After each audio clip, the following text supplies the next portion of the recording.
당회 투쟁으로 보수 결집이라는 소기의 성과를 거뒀던 자유한국당이 다음 목표로 택한 건 외연 확장이었습니다. 여성, 청년, 수도권이라는 3대 취약점을 극복하기 위해 이른바 꼰대 정당 탈피에 나선 건데요. 당의 상징색이었던 빨간색 대신 밀레니엄 핑크를 화두로 출발은 순조로웠습니다. 자유한국당 청년들이 생활하기 쉽지 않은 정당이었습니다. 청년들이 좋아하는 청년 친화 정당으로 만들어갈 수 있도록. 하지만 준비와 예열에 걸린 시간에 비해 낭패는 한순간에 찾아왔습니다. 외국인 임금차 등과 아들 스펙 발언 등 황교안 대표의 발언이 스스로 발목을 잡은 겁니다. 요즘 말하는 스펙이 하나도 없어요. 학점도 그냥 엉터리. 사람을 이제 면접해서 심사해 보니까 되더라는 거예요. 그 청년이 우리 아들입니다. 아들이 낮은 스펙으로 대기업에 취업했다는 발언은 결국 취업 특혜 의혹으로 이어졌고, 엎친 데 덮친 격으로 여성 정치 활성화를 위해 마련한 당원 행사에선 엉덩이춤 논란이 실점을 더했습니다. 가랑비에 옷 젖듯 당 지지율은 정체 국면에 들어갔습니다.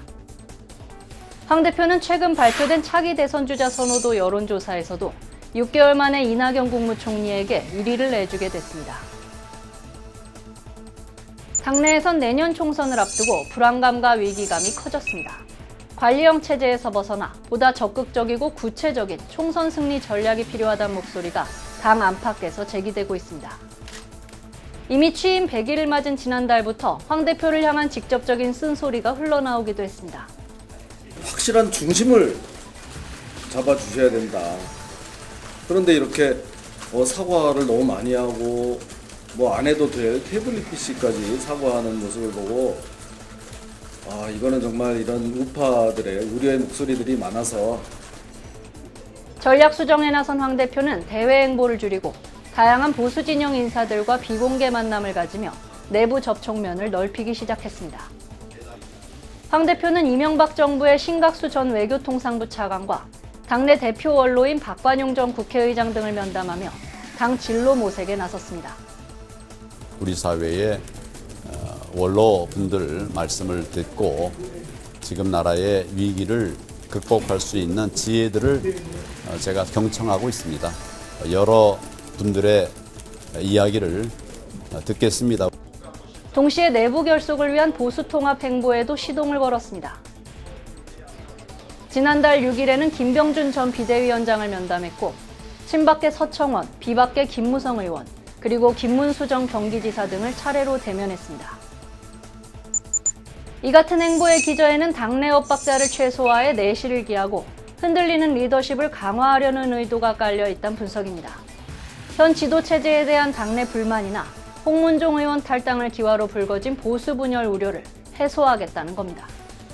지금 숨죽여 있지만 이것이 아니다 생각하고 또 보수 우위 국민들의 선택이 이것이 아니다 생각하면 결국은 우리 태극기 신당에 많은 분들이 합류하지 않을까. 홍 의원의 탈당이 찻잔 속 태풍에 그칠 거란 관측이 아직은 우세하지만 향후 공천 탈락자의 이탈 가능성을 배제할 수는 없는 상황입니다. 공천룰 논의를 주도하는 신상진 신정치혁신특위위원장은 탄핵 사태에 책임이 있는 현역 의원들의 대폭 물갈이를 시사하기도 했습니다.